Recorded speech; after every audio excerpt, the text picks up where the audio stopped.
Petualanganmu ke luar negeri bisa menjadi ladang ranjau jika tidak dipersiapkan dengan baik. Kamu mungkin saja memberikan hadiah yang salah di Tiongkok atau menyinggung sopir taksi di Australia cuma karena duduk diam. Pasti akan seru jika kita mengenal hal-hal unik dari seluruh dunia. Mari kita simak. Di Jepang, umumnya tidak ada nama jalan. Kota dibagi menjadi blok-blok yang masing-masing bernomor. Mungkin sekilas tampak membingungkan, tapi sebenarnya lebih mudah menemukan blok yang kamu cari. Sistem yang sama berlaku juga di Korea. Hongi adalah gestur untuk menyapa bagi orang Maori, suku asli Selandia Baru. Ini dilakukan dengan saling menekankan hidung dan dahi kita. Gestur ini menunjukkan rasa hormat, jadi jangan takut kalau ada yang melakukan ini kepadamu. Ayam biasanya adalah makanan utama di sebagian besar negara, tapi di Turki, mereka menambahkannya ke hidangan penutup. Hidangan itu berupa puding yang terbuat dari susu, beras, kayu manis, gula, dan ayam. Memadukan coklat panas dengan keju, itulah yang dilakukan orang-orang di Kolombia. Bagi sebagian besar orang, coklat seharusnya manis, tapi suku Aztec dan Maya kuno meminumnya dengan rempah-rempah. Lalu, orang Spanyol menambahkan gula dan membawa coklat manis ke Eropa. Wanita Brazil menganggap rambut di tubuh adalah hal normal, sehingga mereka tidak harus menghilangkannya. Rambut tubuh adalah simbol kecantikan di sana, tapi mereka menghilangkan warna rambut halus mereka dengan lotion khusus. Kamu bahkan bisa melihat para wanita melakukan itu di pantai. Di Wales, hadiah paling romantis yang bisa kamu berikan ke seseorang adalah sendok kayu. Tradisi ini sudah ada sejak abad ke-17 saat kerajinan dari kayu menyebar luas. Si pemberi mengukir sendok kayu untuk menunjukkan dia akan selalu menafkahi orang terkasihnya.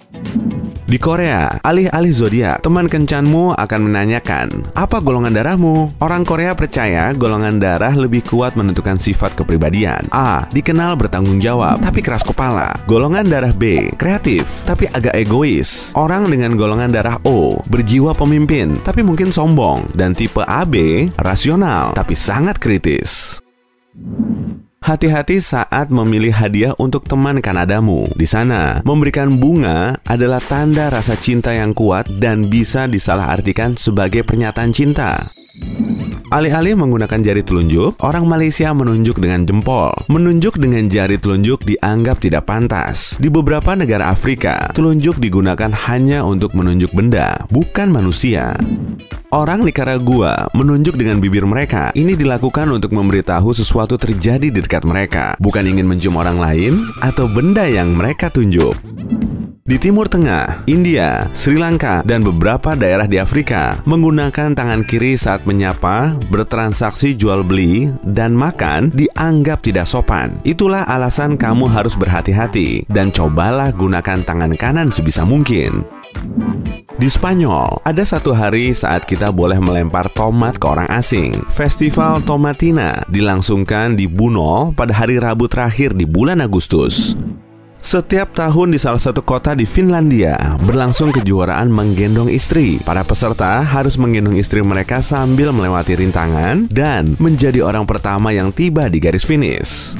Inuit, suku asli di Greenland, Kanada, dan Alaska menempelkan wajah ke pipi atau leher orang lain dan menggesek hidung mereka sambil menghirup napas. Jadi, jika seseorang menciummu di Greenland, jangan khawatir, itu tanda mereka menyukaimu. Di Skotlandia, ada tradisi yang disebut penghitaman. Ini dilakukan saat keluarga dan teman berkumpul dan menyiramkan lumpur serta makanan basi ke mempelai pria dan wanita. Tradisi ini dipercaya akan membuat pernikahan mereka langgeng dan bahagia. Oke. Di Jerman, kerabat terdekat calon pengantin memecahkan piring dan pecah belah lainnya. Lalu keduanya harus membersihkan semua pecahannya. Mereka percaya hal ini akan mengajarkan pasangan untuk bekerja sama dan saling menghargai. Mengantre di Chili akan membingungkan bagi orang asing. Antrean terdiri dari 3 jalur yang berbeda. Antrean pertama untuk memesan, antrean kedua untuk melakukan pembayaran, dan antrean ketiga kamu bisa mengambil pesananmu. Di Lopburi, Thailand, penduduk mempersiapkan perayaan besar untuk monyet. Setiap tahun, 3 ton buah dan sayuran ditumpuk sehingga monyet-monyet bisa menikmati perayaan ini. Acara ini dinamakan, apalagi kalau bukan Festival Prasmanan Monyet. Penduduk suatu desa di Filipina punya tradisi memindahkan seluruh rumah ke lokasi baru. Mereka menyontoh cara hidup penduduk terdahulu. Tradisi ini dianggap sebagai tanda pengingat arti masyarakat dan pentingnya saling membantu. Satu penelitian menunjukkan 90% penumpang bus Irlandia mengucapkan terima kasih kepada supir bus. Tapi seharusnya ini menjadi hal yang lumrah di seluruh dunia, kan? Jangan menghadiahkan jam, sapu tangan, atau sandal jerami di Tiongkok. Barang-barang ini menandakan rasa duka dan mereka tak akan mengucapkan terima kasih kepadamu. Jika kamu sedang di Belanda, jangan memberi benda lancip sebagai hadiah. Pisau, gunting, dan semacamnya dianggap hadiah pembawa sial bagi si penerima. Di Mesir, menaburkan garam ke makanan saat bertamu tidaklah baik. Sang tuan rumah mungkin akan tersinggung karena berpikir makanannya tidak enak.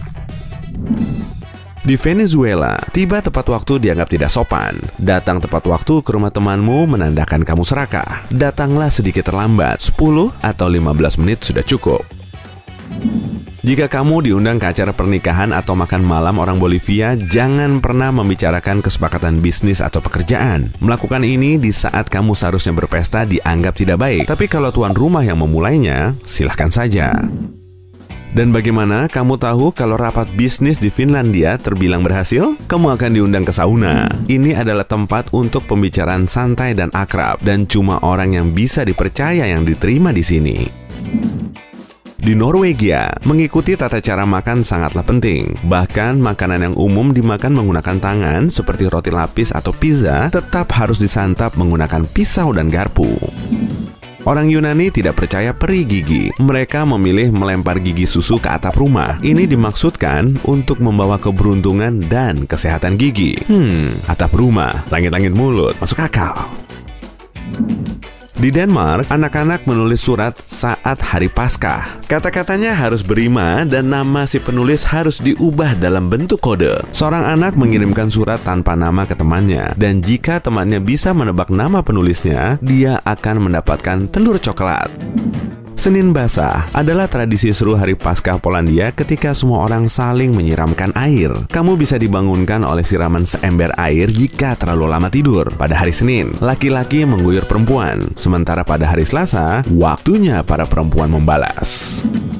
Tarian kaos kaki konyol adalah tradisi pernikahan Kanada. Saudara kandung yang masih lajang dari calon pengantin melakukan tarian ini, sementara para tamu memberinya saweran sebagai sumbangan bekal hidup masa depan sang pengantin baru. Jika kamu berada di Spanyol saat tahun baru, bersiaplah memakan sebutir anggur setiap kali lonceng jam berbunyi pada pukul 12 malam. Ini diyakini akan membawa keberuntungan dan kemakmuran selama setahun, serta menjauhkan roh-roh jahat. Kalau memakan 13 anggur, mungkin roh jahat justru berdatangan. Tidak berbicara, tidak bepergian, dan tidak berkegiatan di waktu luang. Ini adalah tradisi perayaan tahun baru di Bali. Pada hari Nyepi, semua penduduk berdiam dan bermeditasi untuk membentuk pikiran yang bersih di tahun baru. Di Rusia, warganya duduk diam terlebih dahulu sebelum melakukan perjalanan. Orang yang akan meninggalkan rumah juga bisa memberikan koin kepada mereka yang melihatnya berangkat. Maksudnya, agar perjalanannya lancar dan memastikan kamu kembali dengan selamat.